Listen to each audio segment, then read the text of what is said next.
Jornal da Rede Alesp vai mais uma entrevista, né? E nós vamos falar agora com Raul Canal. Ele é presidente da Sociedade Brasileira de Direito Médico e Bioética. Ele fala sobre o lançamento de um manual sobre o uso de células-tronco. Bom dia, doutor Raul. Seja bem-vindo ao Jornal da Rede Alesp.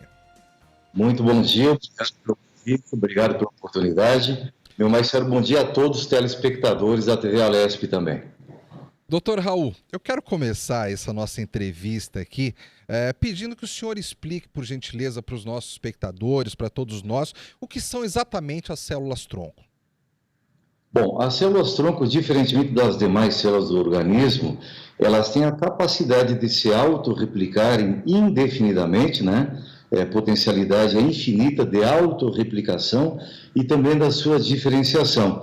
Então, uma célula-tronco mesenquimal, que é essa com a qual nós estamos trabalhando, ela pode se transformar em uma célula de tecido, uma célula de osso, uma cartilagem, um osso, ou qualquer outro órgão do corpo, né? Num futuro muito próximo, com certeza nós não precisaremos mais fazer um transplante de rins a partir de um doador, mas sim o uso autólogo, né? A própria pessoa extrai as suas células-tronco, faz a multiplicação delas, né? E após reconstrói um novo órgão através do seu próprio material genético. Isso já será possível num futuro muito próximo. A nossa geração vai viver ainda essa realidade. Doutor Raul, bom dia. Mais uma vez a gente agradece pela participação do senhor aqui na Rede Alesp e trazer bastante informações aqui para o telespectador. Eu queria perguntar uma coisa para o senhor, que o senhor mesmo afirma, né? Que são seres amortais e nós no futuro seremos assim e não imortais. Qual que seria a diferença, para quem está nos assistindo, de amortais e imortais devido às células-tronco? Bom, isso é um termo que eu tenho usado, não apenas a célula-tronco, mas a medicina regenerativa de uma forma geral, né? Então, com essas novas realidades, essas possibilidades que se afiguram num horizonte bastante próximo, eu digo que o ser humano, eu com certeza não pegaria ainda isso, mas meus filhos, meus netos, certamente terão essa oportunidade, serão amortais. O imortal é aquele que não morreria nunca, o amortal, aquele que pode morrer de um acidente, de um trauma, de um tiro, uma facada, coisa assim, um trauma externo, não mais de doenças degenerativas, de doença infecto-contagiosa, coisa assim. Então, o ser humano, no futuro muito próximo, ele será imune a essas doenças, né? Ele morrerá de traumas de causas externas e não mais de causas orgânicas ou funcionais. E com isso, o senhor falando, né, o senhor acabou de afirmar, com o avanço da medicina regenerativa. O que seria uma medicina regenerativa para quem está nos assistindo e quais os benefícios que isso traz para o paciente? Veja bem, a nossa medicina atual está focada na doença e não no doente, né? As nossas faculdades de medicina, infelizmente, têm formado profissionais médicos para tratar de doenças e não do doente. Então, o médico trata do coração, ou trata do fígado, ou trata do estômago, ou trata do intestino, enfim, não trata do organismo do ser humano em toda a sua complexidade, em toda as suas plurifacetas, né? E se nós conseguimos tratar do doente de uma forma geral, e quando digo doente de uma forma geral, não é somente o organismo, é a psique, é a alma, é o espírito, é o psicológico, é toda essa carga emocional e espiritual que o ser humano traz consigo e que faz com que o corpo adoeça também, ou se recupere. Mas a medicina regenerativa não é nem o doente, vamos tratar do ser sadio para que ele não adoeça, entendeu? A medicina regenerativa, todo o órgão que tiver uma predisposição para adoecer, nós temos um teste hoje que já é realidade. Doutor Raul? E até... Pois não. Eu vou interrompê-lo só por um minutinho, que eu preciso dar um recado aqui para os nossos espectadores. Você acompanha, a partir de agora, a transmissão da reunião da CPI das quarteirizações. E você assiste o nosso jornal, o Jornal da Rede Alesp, pelo YouTube. Está bem? Perfeito. Doutor, pode continuar com o seu raciocínio. Me desculpe. Não, pois não. Eu dizia que já existe um teste e já está disponível no Brasil, chama o teste de mutação C282Y, teste de mutação C282Y.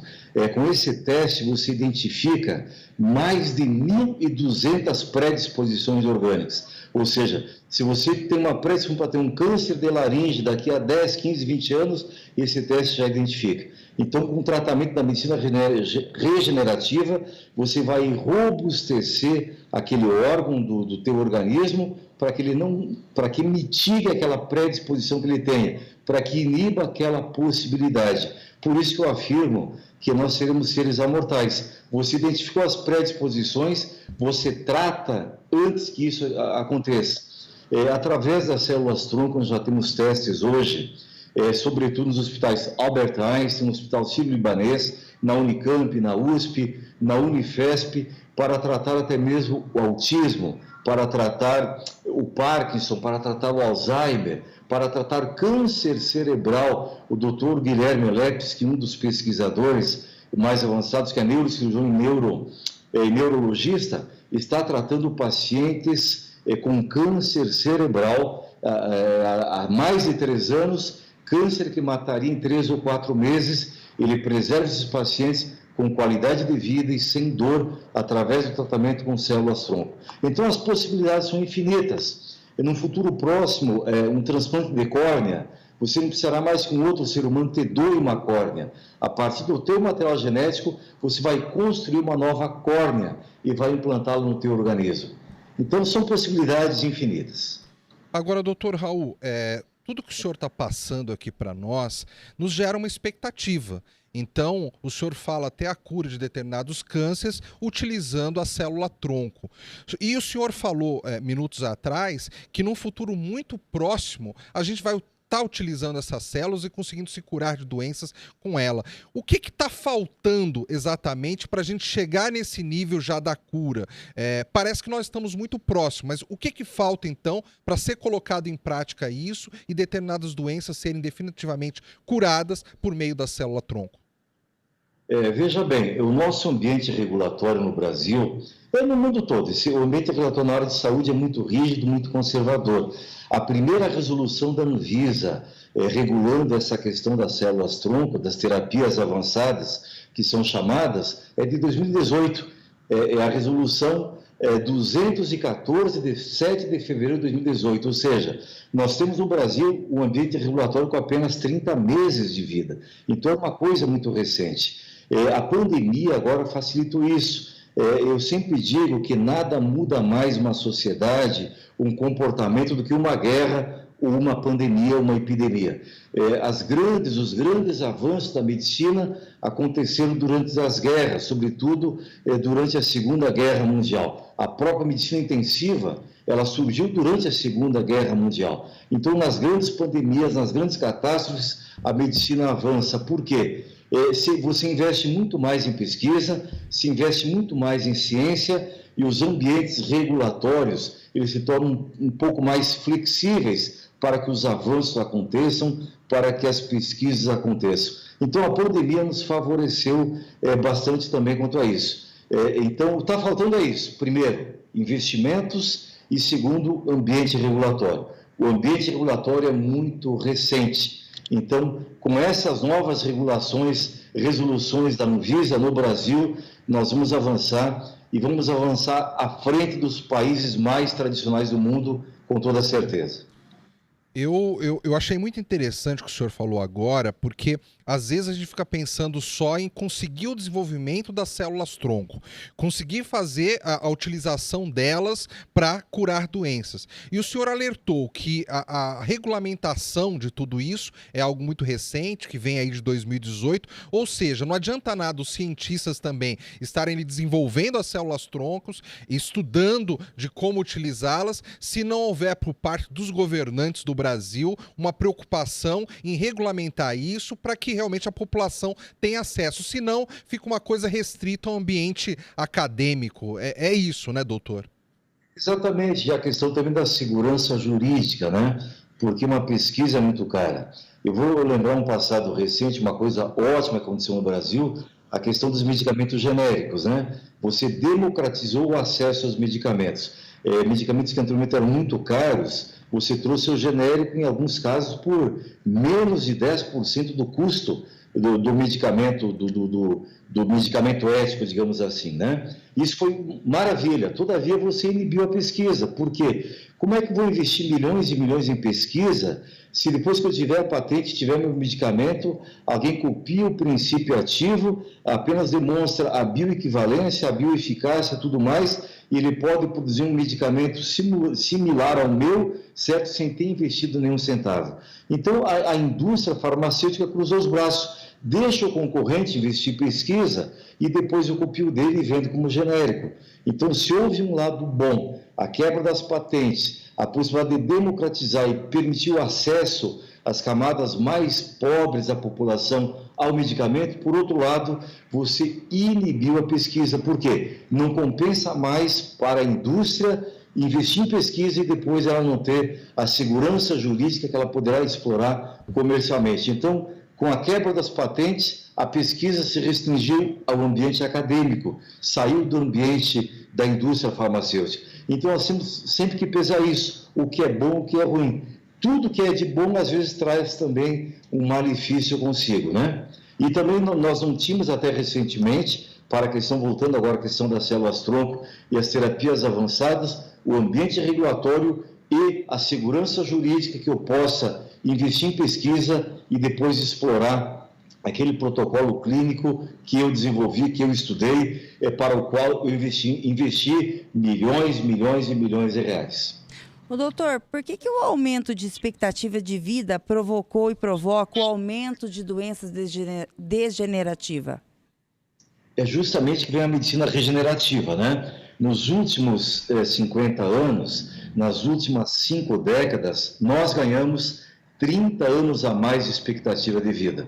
E essa expectativa aumenta pelo menos em 2, 3 anos a cada nova década, certo? É uma coisa extraordinária que nós vemos.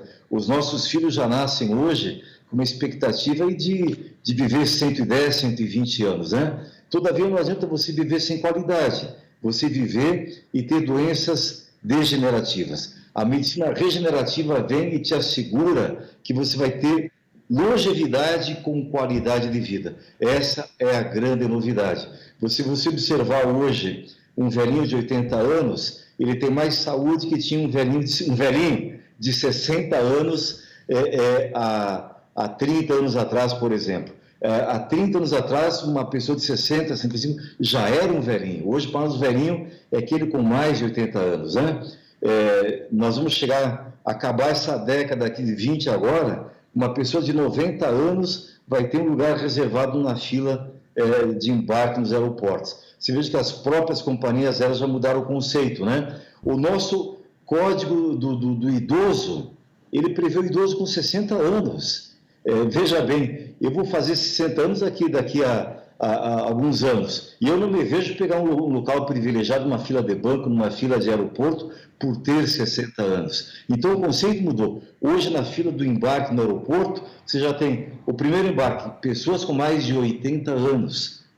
Então, em 2 décadas, nós mudamos o conceito de 60 para 80 anos. Daqui a pouco vai ter uma fila para mais de 90 e logo uma fila para mais de 100 anos. Então, tudo isso são realidades que nós vamos incorporando à nossa rotina. E vai ser uma coisa totalmente normal, pessoas com mais de 100 anos andando normalmente na rua, indo à academia, indo à bailada, ou seja, frequentando à noite, bebendo seu chopp, bebendo seu vinho. Vai ser uma coisa totalmente normal. Isso é a medicina regenerativa. O conceito, por exemplo, de geriatra. Antigamente, geriatra era para pessoas com mais de 60 anos. Hoje, o geriatra é para pessoas a partir de 30 anos, 30, 35. Por quê? Você não leva um carro velho para fazer a revisão autorizada, você leva um carro novo, para que ele envelheça com mais qualidade, para que ele permaneça com todas as suas potencialidades ao longo da sua vida. Então, a mesma coisa a geriatria e a medicina regenerativa. É para que as pessoas não envelheçam, ou envelheçam com qualidade de vida, sem Alzheimer, sem Parkinson, sem osteoartrite, sem artrose e todas as demais complicações da idade madura. Doutor Raul, a Sociedade Brasileira de Direito Médico e Bioética, né, a ANADEM, que o senhor preside, lançou recentemente um manual com algumas orientações. Que tipo de orientações contém esse manual, doutor? Bom, é um manual escrito para leigos, não é para médicos, né? Então, aqui esse manual, inclusive na versão PDF, quem quiser solicitar, entra no site da Sociedade Brasileira de Direito Médico e Bioética, anadem.org.br, solicita sem custo nenhum, nós franqueamos isso. É você entender o que é a célula-tronco mesenquimal, qual é a aplicação delas, quais são as fontes de coleta dela, como é que eu faço para coletar, a partir de que idade, qual é o limite de idade, quais são as aplicações dela na ortopedia, na dermatologia, na cancerologia, na geriatria, na odontologia, na periodontia, na implantodontia, na neurologia, enfim, todas as aplicações dela, certo? É para leigo entender e como é que ele procura um centro de processamento celular para fazer a coleta das suas células-tronco, quanto custa, qual é o investimento que vai ter que fazer, como é que ele procede, qual é o profissional que ele procura para fazer isso, enfim, como é que ele cria ou preserva as suas células para eventualmente utilizá-las no futuro, quando ele desenvolver alguma doença e poder tratar aquela doença com esse seu material biológico. Doutor, qual que seria uma expectativa que o senhor tem para o futuro? A expectativa da mortalidade, para isso para os meus filhos. Para mim, que já estou chegando aos 60 anos, eu imagino que eu viver até os 110, 120, com qualidade de vida, já é uma coisa fabulosa, uma coisa fantástica. É uma coisa, eu projetava brincando antigamente que eu iria morrer com 77 anos. A não ser que um avião caia, a não ser que eu bata o carro na rodovia, a não ser que eu tome um tiro, uma facada num assalto ou coisa assim, eu espero viver com qualidade até os 120 anos com segurança. Essa é a minha expectativa. Para os meus filhos, para os meus netos, eu espero realmente a amortalidade. Doutor Raul, eu espero depois dar uma olhadinha com mais atenção no site aí da entidade, consultar até esse manual, entender um pouquinho melhor o funcionamento aí da célula-tronco. Mas eu queria fazer uma pergunta para o senhor, que talvez esteja no manual, mas que talvez seja uma curiosidade também do nosso espectador aqui. Essa retirada das células-tronco, elas podem ser feitas em qualquer idade do indivíduo ou tem que ser feita só quando ele é muito jovem? Veja bem, qual é a melhor idade para fazer a coleta? Hoje. A tua célula hoje, ela é mais saudável, as possibilidades dela se autorreplicar e se diferenciar são muito maiores do que amanhã e depois de amanhã. Quanto mais jovem a célula, tanto melhor. Mas o meu diretor de planejamento estratégico aqui da ANADEM, o professor Ramalho, ele tem 77 anos e ele fez a coleta dele há alguns meses, com 77 anos de idade. Porque quando ele tiver 90 anos, com certeza, ele terá saudade das células de 77. Então, não tem limite de idade. A melhor célula-tronco, a melhor que existe em termos de idade, é do cordão umbilical. Isso tem que ser feito durante o parto, perfeito? Depois dela, a polpa do dente de leite. A polpa de qualquer dente é boa para você coletar a célula-tronco. Por que o dente de leite? É um dente que vai ser desprezado, vai ser descartado, então não é invasivo. E a polpa dele é jovem. Estamos falando de uma célula com 7, 8, no máximo 12 anos de idade. Depois nós temos o dente do siso, certo? Que normalmente a pessoa descarta aos 25, 30, no máximo 35 anos de idade. A polpa desse dente, se ela for saudável, se não tiver cárie, se ela estiver bem vascularizada, então aquele dente já solto, desenraizado, ele não tem mais vascularização, a célula está morta, já não serve mais. Você tem a medula óssea, que também é uma excelente fonte, todavia é invasivo e é perigoso você coletar da medula óssea. Você tem um tecido adiposo, então uma pessoa que faz uma lipoaspiração, ela despreza 3, 4, 5 litros de gordura que está cheia de diamantes, certo? É uma célula-tronco mesenquimal riquíssima do tecido adiposo. Então nós estamos convencendo hoje os cirurgiões plásticos nas lipoaspirações a preservarem de 60 a 120 ml daquela gordura lipoaspirada para fazer a coleta e a expansão das células-tronco e, posteriormente, a sua criopreservação. E o método menos invasivo é através do periósteo do palato, ou seja, você coleta, faz uma punção aqui no palato internamente, bem próximo ao periósteo, e você extrai o tamanho de uma ervilha, mais ou menos, 3 milímetros de tecido, certo? A partir daí, eu fiz isso em mim mesmo, eu já tenho aí 3.200.000 células-tronco preservadas para eventual uso no futuro. Então, a idade não importa, a melhor idade é hoje. Se você decidir, faça hoje, que é a melhor célula-tronco. A célula de hoje é melhor do que aquela de amanhã. Perfeito. Doutor Raul Canal, presidente da Sociedade Brasileira de Direito Médico e Bioética, a ANADEM. Muito obrigado pela sua participação aqui no Jornal da Rede Alesp. Obrigado pela entrevista, obrigado pela oportunidade. Eu já vou dispor à mão do nosso manual, e se os senhores quiserem depois dispor no site, nas redes sociais, nas mídias sociais da TV Alesp, estão autorizados para todos os telespectadores, para todos os nossos ouvintes. Muito obrigado, Deus abençoe a todos. Bom dia, bom trabalho, doutor.